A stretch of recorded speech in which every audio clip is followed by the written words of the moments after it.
Hey guys, Bill, the Kansas Flamingo chef. And if you can't read my shirt, let me read it for you. It says, "Flamingos are awesome. I am awesome, so I'm a flamingo." So let's talk about cocktails. Today, I want to make an old fashioned. Now, I turned this light off over here because it was a little bright for the side of the camera, and I want you to see what I'm doing. For those of you who are unaware, an old fashioned is actually not really a drink. It's a style of drink. It's kind of been adopted over the years as a bourbon-based cocktail or whiskey-based cocktail because during Prohibition, it was a very popular cocktail that was made in speakeasies. So my version is going to be pretty simple. There aren't very many ingredients. I want rye whiskey in my old-fashioned. So I'm going to use bullet rye. I have an orange. I have some cherries. Now, everybody has their own preference on cherries that they pick, and that's fine. I like these Maraschello cherries because they have a little more sweetness to them, but you can get the really dark maraschino cherries that you'll find at a good liquor store. Those are awesome.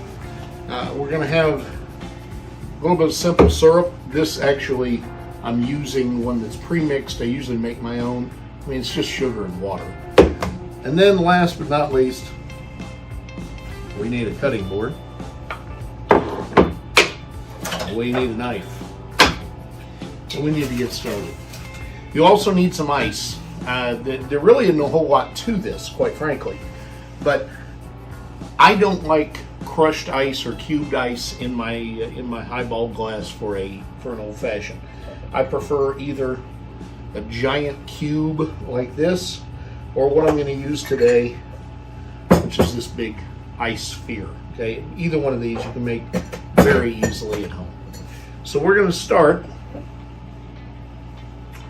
by setting up our cocktail. So it's real simple. I'm going to get all this stuff out of the way for the moment.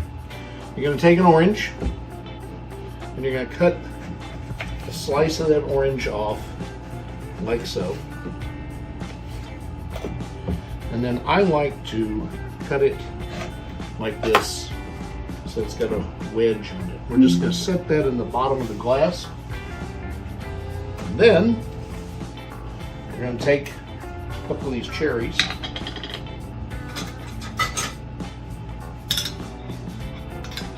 and drop them right there on the orange. And I know this is where everybody argues with me, and that's okay, but I'm going to put just a tiny bit of the cherry juice in the bottom as well. I'm going to take a little bit of simple syrup. I mean, very, very little. Okay. Then you're going to take your muddler, push this all together in the bottom of the glass. Basically, what you're doing is extracting not only the juice from the orange and the cherries, but also the sweetness and the sourness out of the rind on the orange. A lot of people will go ahead and make themselves an orange pinwheel, like so, or bigger, whatever you like. To me, it's just unnecessary because you've already got an orange rind in there. We're going to set an ice ball in there like that. Take our whiskey. I'm not into exact measurements when I'm doing this, but we need about 2 ounces, which is going to put you right at the top of the ice ball. The only thing left to do is take your stirring spoon,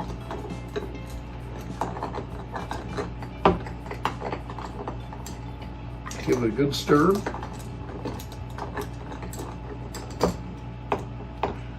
roll the ice ball a little bit, and enjoy. That's yummy. All right, I'll see you again soon. If you have a particular cocktail you'd like me to make, especially if it's whiskey based, I'd be happy to do it. Till then, Kansas Flamingo Chef, it's cocktail time. Have a great day. Remember to like, share, and subscribe.